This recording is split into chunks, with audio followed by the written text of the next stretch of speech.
WTC చరిత్రలో 2000 పరుగుల మైలురాయి అందుకున్న తొలి వికెట్ కీపర్గా పంత్ రికార్డ్.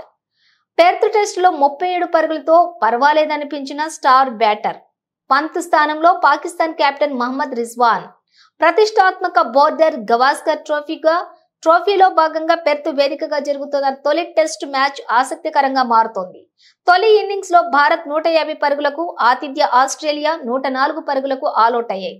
తొలి ఇన్నింగ్స్ ముగింపు నాటికి భారత్ కు స్వల్ప ఆధిక్యం లభించిన ఫలితాన్ని తేల్చే రెండవ ఇన్నింగ్స్ లో ఎవరు ఆధిపత్యాన్ని సాధిస్తారో చూడాలి. కాగా పెర్త్ తొలి టెస్ట్ ఇన్నింగ్స్ లో 37 పరుగులు సాధించిన భారత్ స్టార్ ప్లేయర్ రిషబ్ పంత్ ఒక ఆల్ టైమ్ రికార్డు సాధించాడు. ప్రపంచ టెస్ట్ ఛాంపియన్షిప్ లోని 2000 పరుగుల మైలురాయిని అందుకున్న తొలి వికెట్ కీపర్ గా పంత్ చరిత్ర సృష్టించాడు.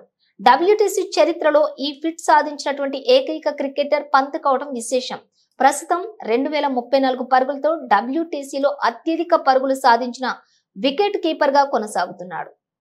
1930 పరుగులతోటి పాకిస్తాన్ కెప్టెన్ మహమ్మద్ రిజ్వాన్ రెండవ స్థానంలో నిలిచాడు. ఇక డబ్ల్యూటీసీలో అత్యధిక పరుగులు సాధించిన భారతీయ బ్యాటర్ల జాబితాలో రోహిత్ శర్మ 2685, విరాట్ కోహ్లీ 2432, తర్వాత రిషబ్ పంత్ మూడో స్థానంలో నిలిచాడు. కాగా పెర్త్ టెస్ట్ తొలి ఇన్నింగ్స్ లో భారత బ్యాటింగ్ టాప్ ఆర్డర్ గా దారుణంగా విఫలమయ్యాడు. అయితే పంత్ 37 పరుగులు సాధించి కాస్త పర్వాలేదనిపించాడు. భారత్ 150 పరుగుల స్కోర్ను చేరుకోవటంలో కీలక పాత్ర పోషించాడు.